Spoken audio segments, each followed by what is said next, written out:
Imagine this for a second. One of America's biggest tech companies, a real engine of innovation, suddenly puts out a warning, tells its investors about significant losses, major uncertainties ahead. And get this, it's not because of some market crash or a rival company. No.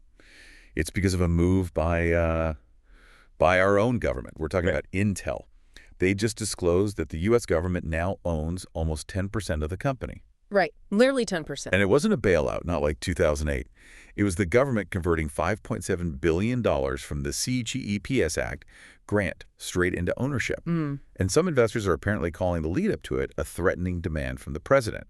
Intel's own filings, their legal documents, say this could subject them to, and I'm quoting here, additional regulations, obligations, or restrictions all over the world.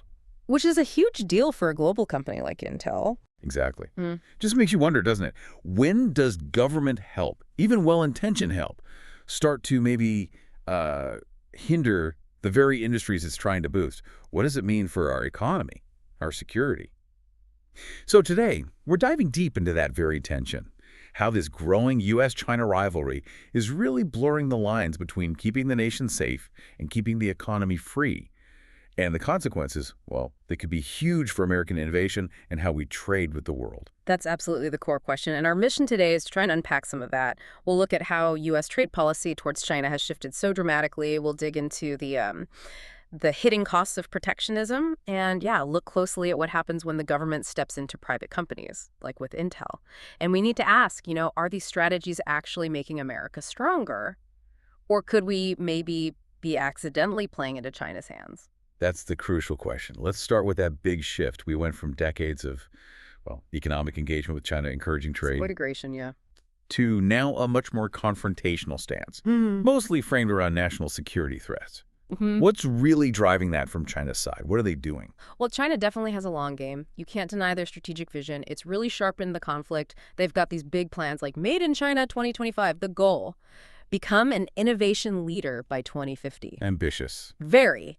And it's not just talk. They're pouring money into it, like $160 billion just for their own semiconductor industry. They want to make 70% of the chips they use domestically by 2030. Wow. And they use these indigenous innovation policies.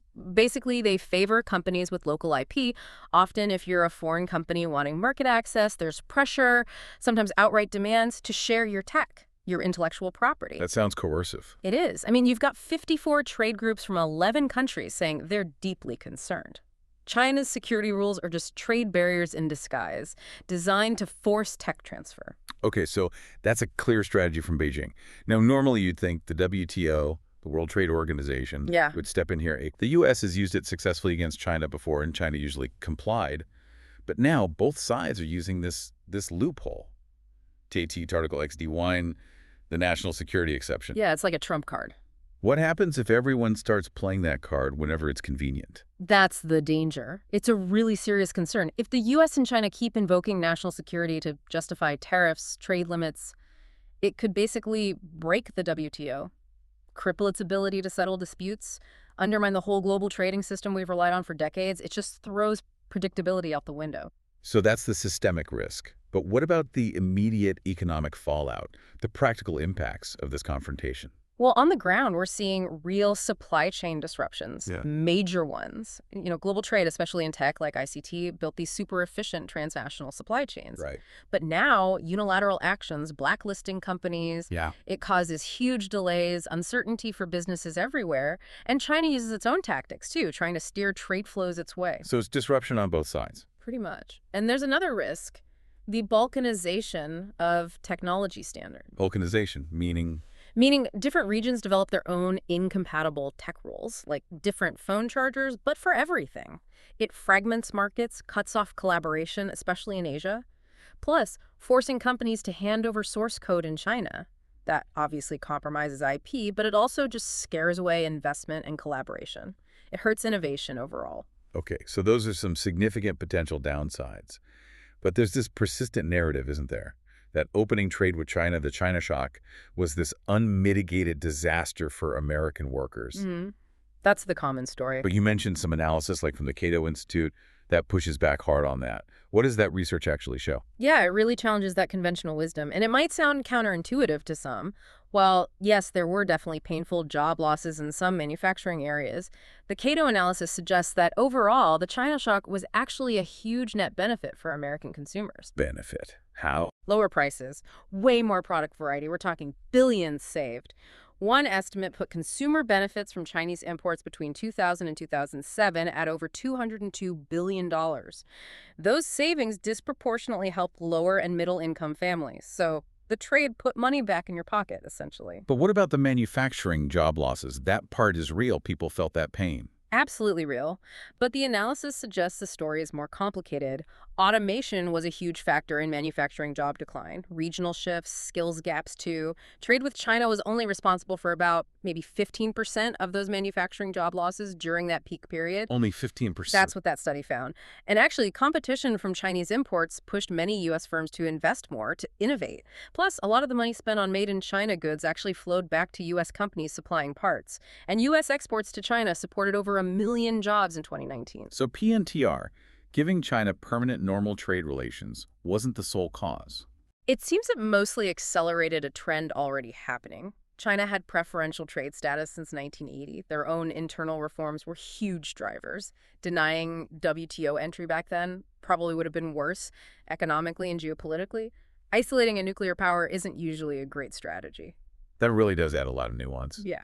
Okay, so shifting from the global stage back home, these tensions between state power and free markets are playing out right here. Let's go back to Intel. The government takes this nearly 10% stake using Xi Peace Act money. What are the specific alarms going off, especially for free market advocates? Well, that Intel case is kind of a textbook example of the concerns. Investors got spooked. Some reportedly worried it sets a bad precedent, if the president can just take 10% of a company by threatening the CEO. That's a quote floating around. Strong words. Yeah.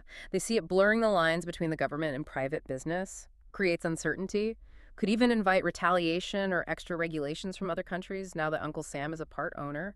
And there were questions about Intel's own actions too, right? Right.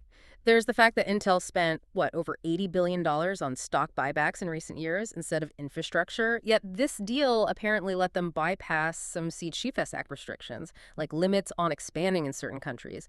So it raises questions about fairness, accountability, and whether this is the right role for government becoming a direct shareholder. It's definitely a move away from traditional American free market ideas. And this connects to broader critiques of industrial policy we're seeing. You mentioned the Heritage Foundation's take on the current administration's climate law. They argue it's actually helping China compete against the U.S. How does that work? It links directly to supply chains and, economic realism from their perspective. Heritage argues that by pushing huge incentives for buying clean energy tech EV batteries, solar panels, the administration is, maybe unintentionally, boosting China. Why? Because China makes all that stuff. Exactly. China dominates the supply chains for the critical minerals and the manufacturing for a lot of that green tech. So the argument goes, while we think we're building green energy here, we're actually just increasing our dependence on Chinese supply chains, making our main rival stronger. So what's their alternative? Their view is, focus on what we have here, develop our own fossil fuels reliably, make it easier to mine our own critical minerals. That, they argue, is the path to real energy independence and reducing reliance on China rather than subsidizing industries where China is already way ahead. Okay, clearly very different visions for the path forward. And this tough on China consensus isn't universal either. Senator Rand Paul, for instance, has been very critical. He calls the current stance a disaster for U.S. security and prosperity. What's behind that argument?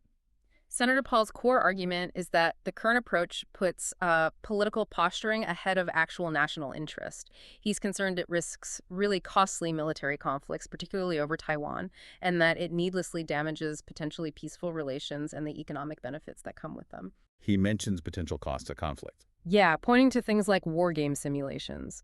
One estimated that a U.S. intervention for Taiwan could cost, in just 3 weeks, 3,000 American lives, 2 aircraft carriers, maybe 10, 20 other warships, hundreds of planes. Staggering potential costs. Absolutely. So instead of confrontation, he's calling for a more stable working relationship. Diplomacy, mutual respect. So if head-on confrontation has risks and domestic interventions raise these free market concerns, are there other paths? More pragmatic options, maybe, not just this tit for tat. Yeah, there are definitely alternatives being discussed. For example, instead of just blacklisting certain companies, which causes huge disruption, one idea is to scrutinize all critical ICT components, whether imported or domestic. Use solid statistical methods, best practices for security assurance across the board. A broader, less targeted approach. Right. More comprehensive, potentially less disruptive. Another key tool is using the WTO mechanisms we talked about earlier. Challenge China's subsidies and industrial policies through formal litigation. It's worked before. Don't abandon the existing rules. Exactly. And then there's the whole idea of de-risking, not necessarily full decoupling, but diversification, friend-shoring supply chains, reducing critical dependencies on China. Combine that with proactive diplomacy, offering alternatives to countries vulnerable to Chinese influence. It's about building resilience without necessarily building walls. We've definitely unpacked a lot today. It's clear this U.S.-China economic dynamic is, well, incredibly complex, way more than the headlines suggest. And policies, even with good intentions, can have these ripple effects, disrupting markets, raising flags about government overreach right here at home, like with Intel. That's right. And the choices we're making now on trade, on tech, on security, they don't just affect spreadsheets and stock prices. They touch on the core principles of free enterprise, global cooperation, the things that have historically made the U.S. prosperous. We really need to think hard about whether our current path is truly strengthening us, or if parts of it might be weakening us from within, maybe even helping our rivals unintentionally. So, as you think about all this, maybe ask yourself, how do we protect America's vital interests without giving up the free market principles that has always been a source of our strength? And can a policy truly be tough and effective if it also risks undermining our own economy and freedoms in the long run? Something to consider.